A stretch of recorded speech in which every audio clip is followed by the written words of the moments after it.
Fa ity concert ity zany a dia raha tenenina dia concert voalohany zany satria manina no voalohany satria amin'io azy vao teny hoe hira ny hirako efa nisy ihany dia ilaina niakatsehatra fa teo amin'ny interprétation tena nahafantarana dia tao aorinan'iny concours tany Afrika iny moa zany tena hoe nanapa-kevitra ny hoe andeha irery amin'izay fa tsy mora koa manao zavatra andramana daholo zavatra rehetrarehetra dia tamin'ny 2017 vao hoe tao amoaka zavatra dia tenareo hoe ny hirako voalohany a mitondra ny lohateny hoe arosoy amin'izay a midika hoe arosoy amin'izay aleo tsy miandro tsony fa aleo fa zay izy ale mifofa aloha tanterahana amin'izay dia tenenina dia matianina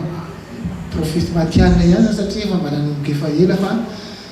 rehefa hoe afin'ny artiste moa zany a tsy manana nofinofy hoe mba te amoaka hira dia mba te ny hirako mihitsy ny raiko amin'izay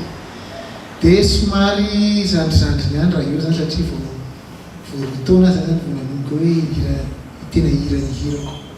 dia ty fampisehoana ty zany a tena lehibe hoanahy somary natao kelikely izy satria ao amin'ny FM fa raha dia zany ara tena akaiky ny foko be le concert satria voalohany a no efa ela ihany koa zay tsy teto Madagasikara atao hoe eo amin'ny valotony eo zany a no tsy niakatra an-tsehatra nataiza io nataiza io dia io zany voalohany a sady fisokafan'ny mbola ho avy zay zava ny tiako resana aloha dia misotranao koa satria raha tsy misy ny artiste toy anao dia manandratra ny mozika malagasy ary mahafinaritra foana miara-miasa amin'ny artiste malagasy izay manandratra avo ny mozika malagasy fa ro manarakarak'izay a nazava kely ny fandaminana amin'ny alahady ny fivarotana amin'ny tapakila dia atao amin'ny le 5e élément antsakavio izay afatao kaviako ato moa ny tompon'andraikitra voalohany amin'ny atao amin'ny 5e élément dia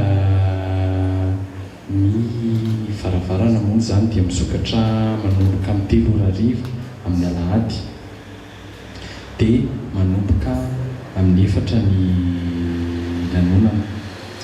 dia araka le teny dilaina teo hoe maharitra adindroa ny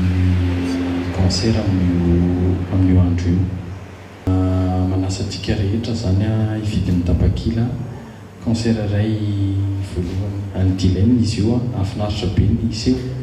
be dia be ny zavatra homaninay na ny resaka jiro na ny resaka feo a dia manasantsika malagasy rehetrarehetra ho avy